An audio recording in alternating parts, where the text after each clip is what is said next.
Imagine a billion-dollar bridge that just, goes absolutely nowhere. Right, just a rusting monument to wasted tax dollars. Yeah, or think of a massive, gleaming hospital, like flawless architecture, but absolutely no doctors inside. The classic white elephant project.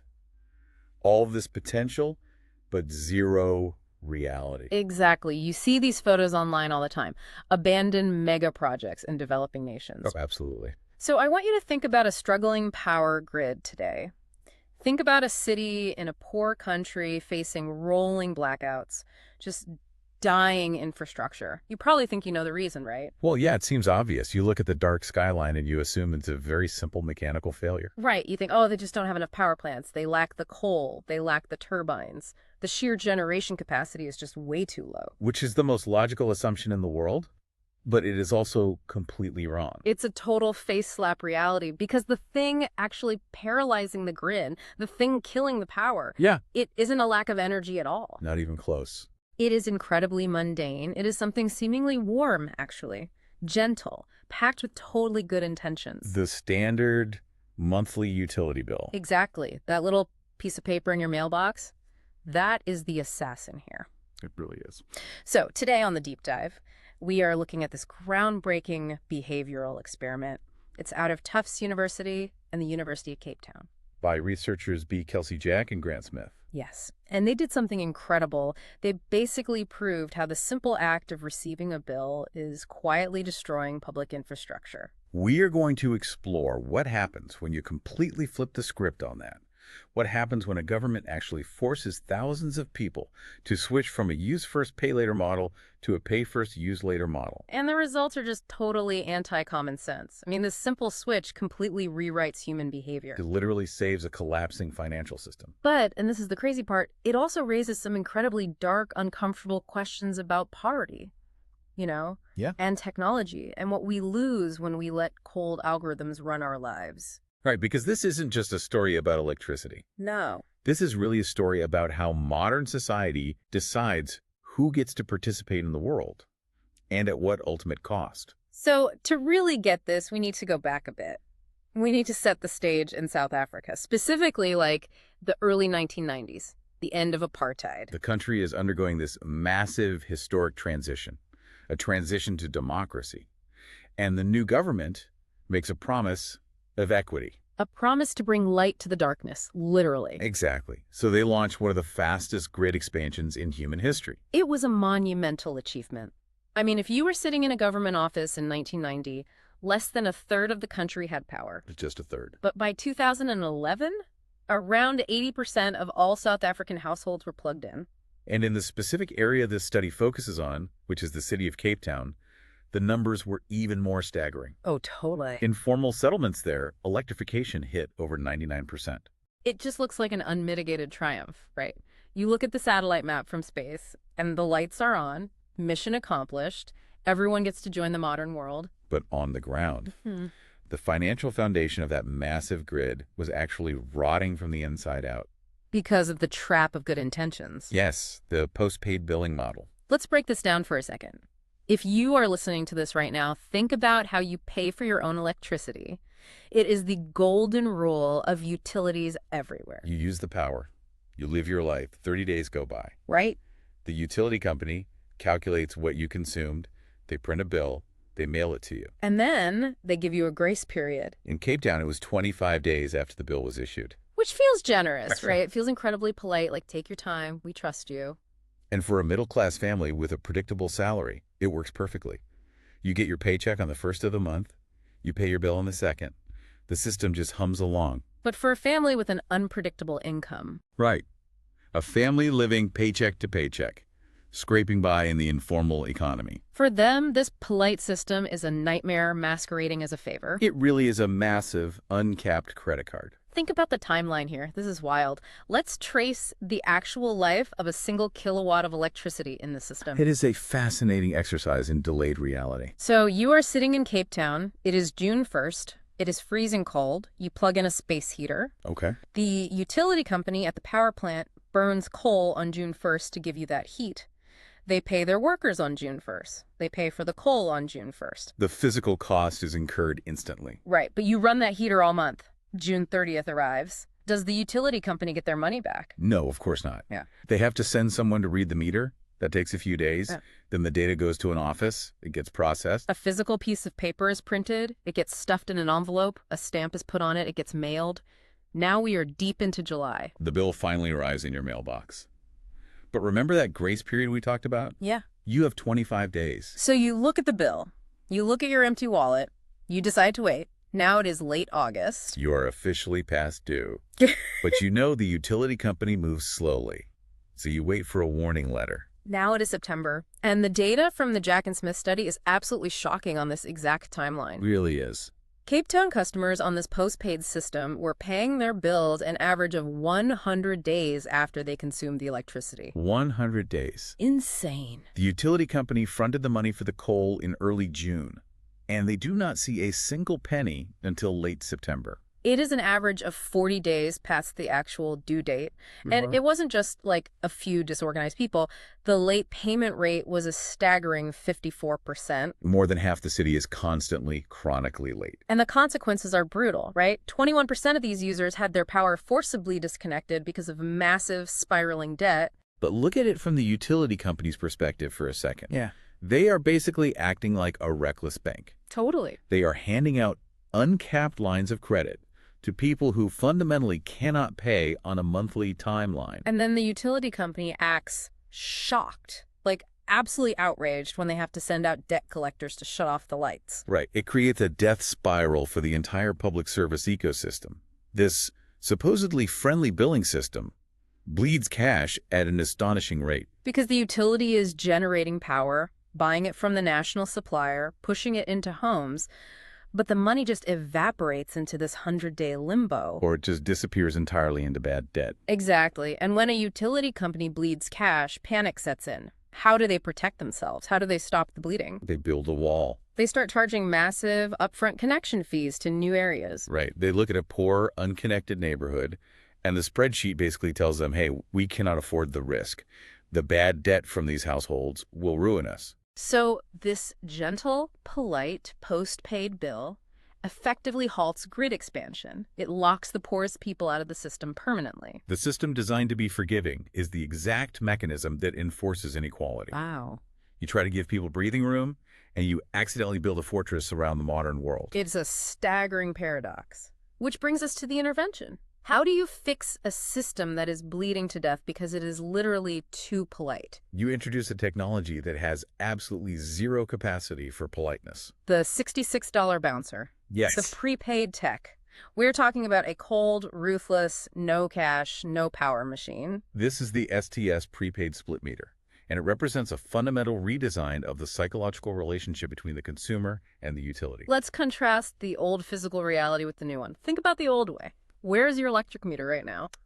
It is probably a rusty metal box hidden on the outside of your house somewhere, maybe behind a bush. Right, you never look at it. Once a month, a guy with a clipboard walks onto your property, squints at a spinning dial, writes down a number, and walks away. And you have absolutely no idea what he wrote down. You have no real-time feedback on what you were spending. Your consumption is entirely disconnected from your daily reality. Exactly. But the new tech, this split meter, it is in your face, literally. The actual measuring device is still locked outside on a pole to prevent tampering and theft. But they run a wire inside and install a digital keypad and an LCD display right in your living room. Or your kitchen, right where you eat and sleep. And the rules of this machine are absolute. You walk to a local kiosk. Yeah. Or you pull out your phone. You buy a code for a specific amount of electricity. Let's say $10 worth. Though the median purchase in this study was incredibly small, by the way, usually around $2.60. Oh, wow. So people are buying power day by day. Literally day by day. So you take that code, you punch it into the keypad in your living room, the screen lights up, it shows your balance. And when that balance hits zero, the lights go out instantly. Click. Darkness. There is no 25-day grace period. None. There are no polite warning letters in the mail, no guy with a clipboard. The machine just stops the flow of electrons. It is a bouncer at the door of the modern world, and he does not care about your sob story. Mm-hmm. He does not care if you lost your job. He does not care if your kids are cold. No cash, no entry. It is brutal. So the city of Cape Town decides they need to test this. They want to see if this ruthless machine can actually save the grid. But they don't just put out a survey, they don't politely ask for volunteers. Well, no, that would ruin the data. Right. If you ask for volunteers, only a certain type of person signs up. Maybe the most organized budgeters. Maybe the people who love gadgets. Your data would be completely skewed. Exactly. Hmm. So researchers Jack and Smith, working with the city, ran a massive, hardcore experiment. A highly rigorous randomized controlled trial. The absolute gold standard of economic research. They mapped out the city. They selected over 4,246 postpaid households across 27 different geographic neighborhoods. And they forced them. They sent a letter saying, your meter is being replaced. And if you didn't schedule an appointment, if you just threw the letter away, they sent a crew to your street and cut your power from the pole anyway. It was mandatory. This involuntary aspect is the entire genius of the study. It really is. By forcing everyone, the good payers, the chronic late payers, the rich, the poor, they could isolate the true, unvarnished impact of the technology itself. They captured human nature across the entire spectrum. Yes. But wait, I have to challenge this for a second because this is a study happening in the real world. A messy, chaotic city. It is not a sterile laboratory. Okay, what are you suggesting? Well, how do we know people change their habits purely because of a plastic keypad in their living room? During this exact time period, South Africa was going through a massive infrastructure crisis. Right, they was experiencing load shedding. Planned rolling blackouts. The national grid simply did not have enough generation capacity, so the government was literally turning off power to entire neighborhoods on a rotating schedule just to prevent a total national collapse. That is true. Exactly. So if you are a researcher looking at a spreadsheet and you see electricity use suddenly drop, isn't it entirely possible it dropped simply because the government was pulling the plug? Sure. How do you know it was the meter changing their behavior and not just the reality of the blackouts? That is the exact hurdle that usually ruins this kind of field research. But Jack and Smith used brilliant control mechanisms to mathematically scrub the chaos out of the data. Okay, how?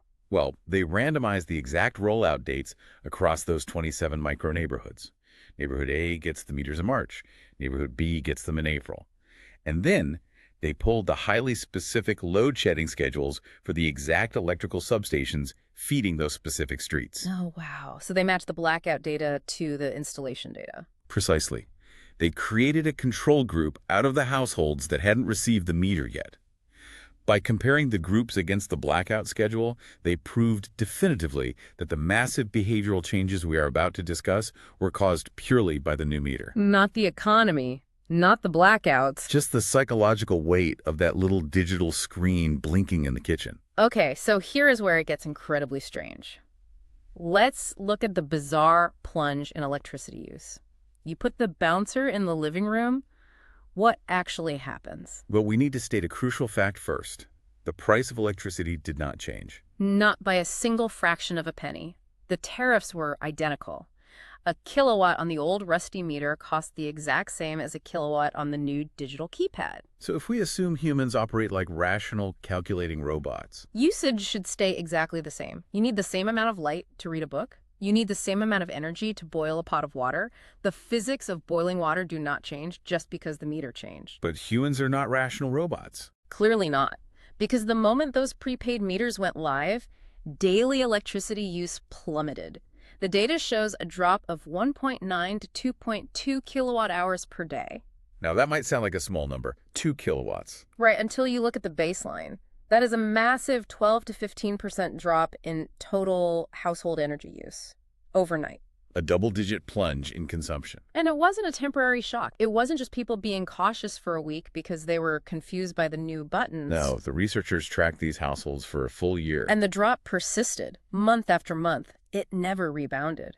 The old habit of carefree consumption was permanently broken. 12 to 15%. Yeah. Just vanishing into thin air because of the way they paid, not what they paid. But here is the wildest data point in the entire massive study, the winter paradox. Oh, this is where human psychology completely overrides physical comfort. We mentioned this earlier, but let's really put ourselves there.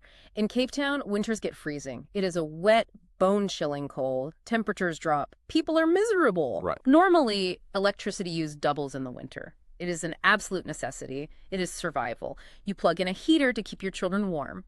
But under the new prepaid system, look at the graphs in the study. The biggest cuts in electricity usage happen during the absolute coldest months, June and July. The period of maximum physical need became the period of maximum self-deprivation. That is insane. That is like going on a crash diet right when you are running a marathon. Why on earth are they turning off the heat when they need it the absolute most? Well, economists referred to this phenomenon as the pain of paying. Let's unpack that feeling. Under the old postpaid system, you didn't feel the cost of running that space heater. You plugged it in, the coils glowed orange, you got warm. Yeah? The consequence, the financial hit, was an abstract concept arriving on a piece of paper 2 months later. It was decoupled from the action. It's basically the psychological trick of the credit card. Exactly. When you swipe a plastic card at a restaurant, your brain does not register it as a loss of resources in the same way it does when you hand over a crisp $50 bill. Right. That physical friction is gone. You just think, future me will deal with this bill. Future me is going to be broke, but present me is very, very cozy. Exactly.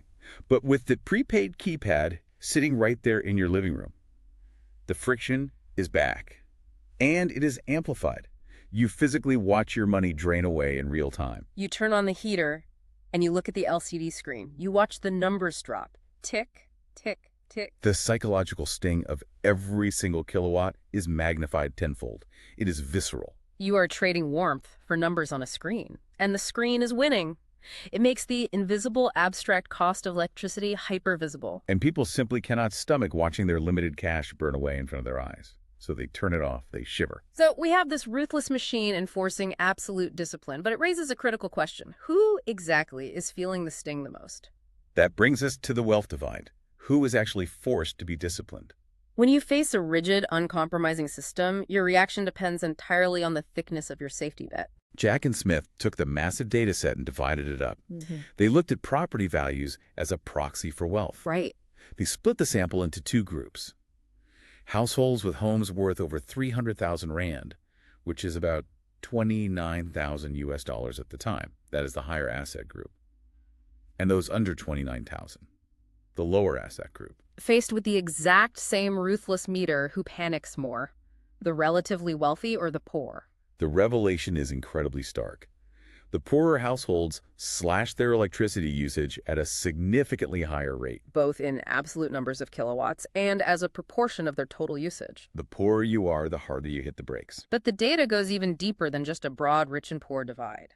Let's look at the delinquents, the rule breakers. Under the old system, there was a clearly defined group of people who were a nightmare for the utility. They always paid late. They carried heavy rolling debt. They were the ones constantly getting disconnected.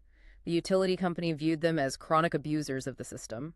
If you look at a spreadsheet, you would assume these are the least responsible people in society, the ones who simply cannot manage a household budget. Right. You assume they are financially chaotic. But when they got switched to the prepaid meter, the data flips entirely upside down. It really does. The most historically non-compliant people instantly became the most fiercely disciplined budgeters in the entire study. They made the most drastic, aggressive cuts to their daily usage. The so-called rule breakers became the saints of energy conservation.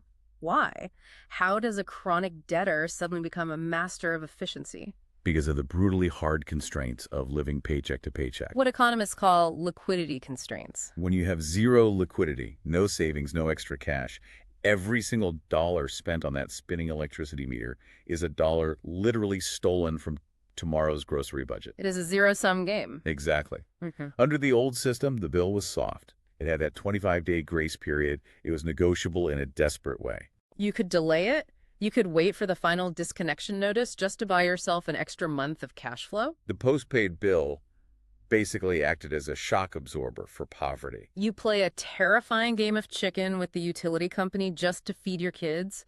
You prioritize immediate survival over long-term compliance. But once that soft bill is replaced by a hard absolute limit on the keypad, the game of chicken is over. The machine does not negotiate. The machine does not care that you need to buy milk. So the people who used to bend the rules to survive suddenly realize there are absolutely no rules left to bend. They have to confront their absolute poverty in real time every single day, and their only option is to turn everything off. It is incredibly effective at reducing consumption, but it is a dark, heavy reality. Which leads us to the wildest financial math I have ever seen in an economic study.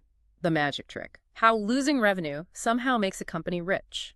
This is where we have to shift our perspective entirely. We have to look at the utility company's ledger. Because if you just look at the surface numbers, this entire prepaid project looks like a catastrophic business failure. Let's walk through this math slowly because it seems impossible. We just established that people are terrified of the meter. They are using 12 to 15% less power. And because they are using less power, the utility company's revenue falls off a cliff. The study found revenue dropped by $7 per household every single month. $7 less coming in the door. Now, supplying less power obviously saves the utility company some money. They don't have to buy as much raw coal. But the wholesale savings only amount to $3 per household. So revenue drops by 7, costs only drop by 3. Meaning the grid is bleeding $4 per customer every single month. They installed a $66 machine in thousands of homes, and it is destroying their margins. It looks like a self-inflicted disaster. If you stop your analysis there, yes. Yeah. But you have to look deeper into the accounting. You have to look at the ghost numbers. Debt accounts. Under the old postpaid system, a certain percentage of the bills issued were pure fiction. The utility printed the bill. They booked the revenue on their accounting spreadsheet. They told the government they were making money. But that money was never, ever going to be collected. It was bad debt. The study pegs it at about 1.9% of all revenue.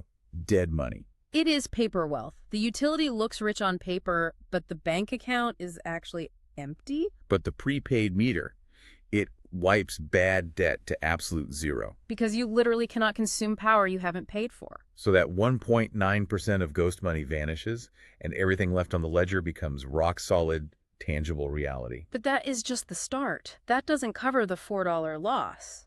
The real magic trick is the time travel of cash flow. This is a crucial concept in massive infrastructure finance. Remember that 100-day delay we talked about earlier? The utility burns the coal in June and gets paid in September. Right. They were fronting the operational money for an entire city. It was a massive uncollateralized loan given to the public. But under the prepaid system, the dynamic completely flips. Customers are walking to kiosks and buying top-up codes before they turn on the lights. The utility company is getting the cash 75 to 85 days before the power is even fully consumed. Think about the massive swing in the timeline. They went from waiting 100 days in the past to getting paid 85 days in the future. That is a 185-day swing in cash flow. Wow. It transforms a bleeding, desperate public utility into an institution sitting on an instant, massive, interest-free cash injection.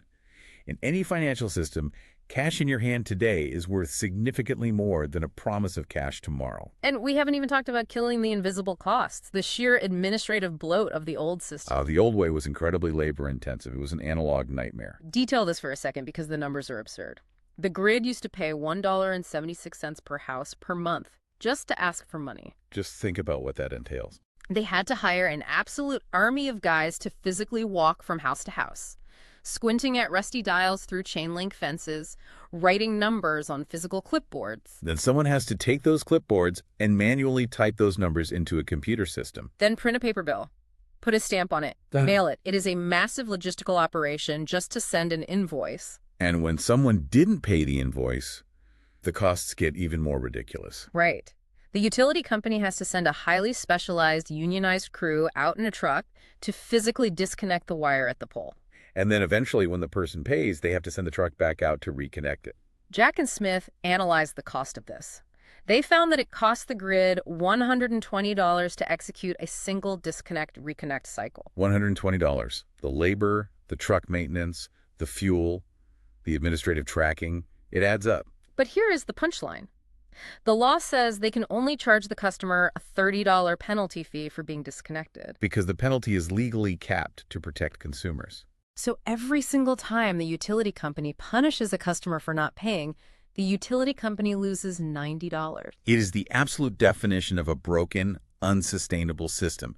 You bleed cash to deliver the service, and you bleed even more cash to enforce your own rules. It is a total trap. But the $66 bouncer in the living room, the prepaid meter executes the disconnection for free. Automatically. No trucks, no clipboards, no stamps, just click. The invisible administrative costs drop to zero instantly. So when you aggregate all of this math, the ghost debt wiped out, the massive 185-day cash flow time travel, the elimination of the clipboard army, and the totally free automated disconnections, that $4 surface loss we talked about earlier. It completely vanishes. It's gone. Which brings us to the ultimate ledger and the absolute absurdity of the perfect customer. Let's bring all these disparate numbers together into a final verdict. Was this a good investment for the city? Well, a prepaid meter costs the city $66 to buy the hardware and install it. The city also has to pay a tiny, tiny commission to the local corner store vendors who sell the top-up codes. Right, it's about 0.2 cents per kilowatt hour. So factor in the hardware, the installation, the vendor commissions, the drop in revenue, the drop in bad debt, the cash flow acceleration. When you run the massive algorithm, the present value of a prepaid customer to the utility is 10% higher than a postpaid customer. A 10% higher overall value across the entire grid. The grid makes its $66 investment back in about 7 years. After that, it is pure profit margin improvement. It is a total undeniable financial victory for the grid. On average, yes. Right, on average. This is where we hit the face slap reversal. Let's look at the perfect customer. The dream of every utility company. The person who always pays their bill exactly on time, in full. They never carry a cent of debt. They never require a disconnection truck. They are completely invisible to the administrative enforcement side. If the utility company forces that perfect, flawless customer onto a prepaid meter, the utility company actually loses money on them. Wait, if I am a flawless customer, the company loses money by upgrading my technology. Exactly. Think about the math we just did. The utility already had zero collection costs for the perfect customer. There was no 1.9% bad debt to wipe out. There were no $120 disconnection fees to subsidize. This customer was already highly profitable. But once that perfect customer gets the prepaid meter, they still experience the exact same pain of paying as everyone else. The digital screen is blinking at them too. It stresses them out. So the perfect customer cuts their power usage by 12%, just like the rest of the city. The utility company loses the revenue from that 12%, but they gain absolutely none of the cost-saving benefits. Yeah. Because the customer was already free to manage. It is a hilarious, infuriating quirk of behavioral economics. The ruthless machine that saves the overall system actually destroys the profit margin on the absolute best citizens. It is the ultimate irony. You install a machine to fix bad behavior, and it accidentally penalizes you for good behavior. But it shows why this tech is so laser-targeted at fundamentally broken systems, which leads us to the catalyst of chaos, inflation and leaky wires. This is where we look at why policymakers constantly get this wrong and why this specific technology is exploding across the developing world right now. Let's say you're a city planner in a different country. You read a summary of this study. You want to install smart meters. If you use an old-school mathematical formula to predict your success, you will be wrong by 300%. You will overpredict your financial profits by a factor of 3. Why? Why are the spreadsheets so wrong? Because of the massive cost of ignoring human behavior. Planners look at a spreadsheet. They say, okay, household X currently uses 100 kilowatts a month. We put in a prepaid meter. They will obviously still use 100 kilowatts because they still need lights and heat. But we will collect the money faster and we will fire the meter readers. We're going to be rich. They assume humans are static variables. They assume electricity demand is entirely inelastic to the method of payment. They forget that humans react to the machine. They forget the psychological terror of the blinking red zero in the living room. People panic. They use 15% less power. The total revenue drops. This is exactly why so many smart meter projects around the world go bankrupt shortly after launch. The spreadsheets simply didn't account for human anxiety. But despite that massive revenue drop, this technology is spreading like wildfire across Africa, South Asia, and Latin America. Why? Because of two massive economic multipliers that exist specifically in the developing world. Multiplier number 1, inflation. We talked about the time travel of cash flow. Getting paid 85 days early. In a stable Western economy with 2% annual inflation, getting cash early is a nice perk. It makes the accounting department smile. But put yourself in a developing nation with sky-high inflation, where interest rates are sitting at 8, 10, 12%. In that environment, getting cash early isn't just a perk. It is sheer survival. When the national currency is losing value by the week, getting cash 3 months early is the difference between a grid expanding or a grid entirely collapsing under the weight of its own debt. It is an economic lifeline, and then there's multiplier number two. This is fascinating, the leaky wire effect. This requires looking at the physical, mechanical reality of power grids in struggling nations. In Cape Town, at the time of this study, the grid lost 11.25% of its electricity just pushing it through the wires. It never reaches a paying customer. It bleeds out How did that happen? through technical inefficiency. Old, degrading transformers that vent energy as heat, extreme resistance in poorly maintained cables, and outright theft. People throwing illegal hookups over the main lines to steal power. It's a highly inefficient, leaky delivery bucket. So think about the math of a leaky bucket. If a customer on a new prepaid meter gets scared of the blinking screen and decides to skip using 1 unit of power at their house, The utility company doesn't just save the cost of generating 1 unit. They actually save 1.1125 units of generation costs at the power plant. because they don't have to push that extra power through the leaky, inefficient wires to get it there. Exactly. The worse your physical infrastructure is, the more a prepaid meter saves you when people cut back. The inefficiency actually supercharges the financial benefit of people using less power. It is a perverse incentive. The worse the grid, the more money the meter saves you on the balance sheet. Which brings us to the end. We have gone through the hardcore math, the psychology of the blinking screen, the massive cash flow swings. But we have to step back and look at the philosophical gut punch here. What researchers Jack and Smith have ultimately documented is the rebuilding of a social contract. Under the old system, the contract was broken. It was a tragedy of the commons. People didn't pay. The grid bled cash. The utility company couldn't afford to expand to poor, unconnected neighborhoods. And eventually, the whole system rots from the inside. Everyone suffers. The prepaid meter enforces total, uncompromising equality. Everyone pays exactly for what they use, exactly when they use it. No exceptions, no politics, no avoiding the clipboard guy. The machine forces compliance. The revenue stabilizes. The system survives. The poorest are kept connected to the modern world because they are no longer viewed as a financial risk. It works. But I want to leave you with a chilling, unanswered question. Because we are not just talking about electricity anymore. We are talking about the overarching philosophy of how we manage resources. Yes, this specific technology successfully fixed a broken financial system. It literally stopped people from drowning in utility debt because the machine physically prevented them from accumulating it. But look at what it caused. That old, broken, postpaid billing system, it was messy, it was highly inefficient, it cost the city millions of dollars. But it also provided a buffer. It gave a mother 100 days to figure out how to survive. It gave her a grace period to feed her kids today and pray she finds a gig tomorrow to pay the light bill. The prepaid meter strips away that human buffer entirely. It is flawlessly efficient and flawlessly ruthless. It replaces a social safety net with a hard technological limit. Exactly.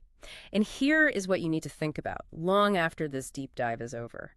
As we rush into the future, we are increasingly using cold, perfect algorithms and digital prepayments to solve all of our messy public infrastructure problems.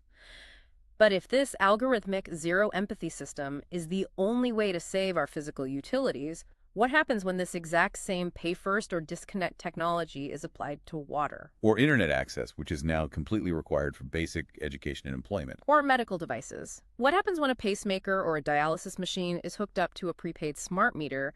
Are we quietly automating our way out of a social safety net entirely? It is the ultimate trade-off between the survival of the system and the survival of the individual. We are building machines that ensure the grid never fails. But when the system is perfectly optimized and there is no human bureaucrat left to plead with, where do the vulnerable turn when the screen simply blinks zero?